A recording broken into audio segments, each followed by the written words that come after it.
So today's episode is called Finding Your Own Interpretation. Cue the music.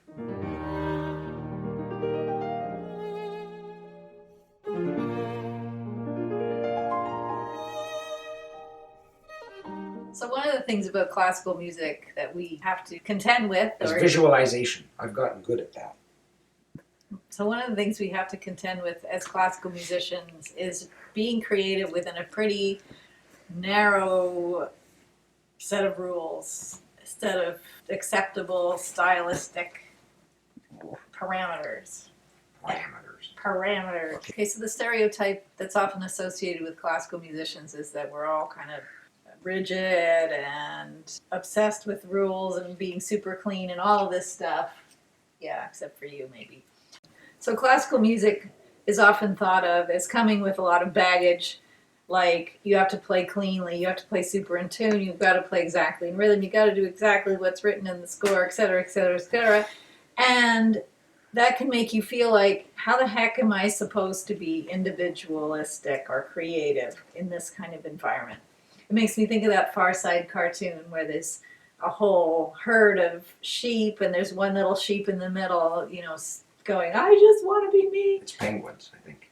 Okay, penguins. Okay, thanks, Tim. Anyway, classical music with all the rules and everything can really make us sometimes feel boxed in. Tim, what are you doing? I'm feeling boxed in.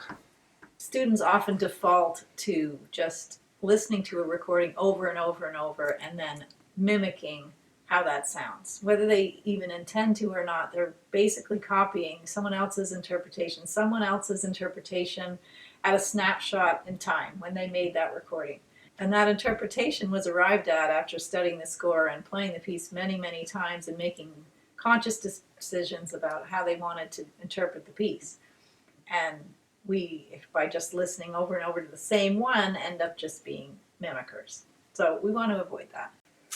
So I like your point about mimicking. I think that's pretty interesting. Sometimes I hear from students, what should I do here? What should I do here? And the solution is not going to YouTube and finding what somebody else does and then just doing it.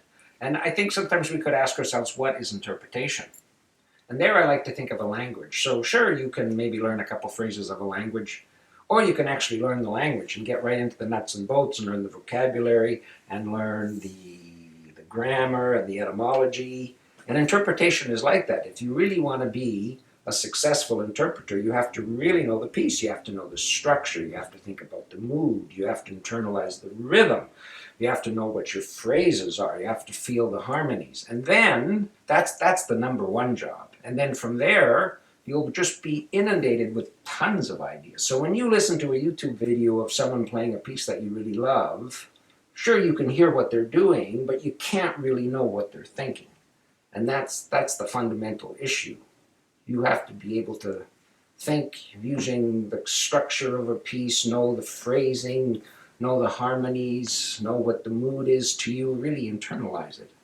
And you know what? If you have done all those things and come to your own interpretation, and then you discover that some recording is playing the phrase the same way you are, that's totally okay. I don't feel so boxed in anymore.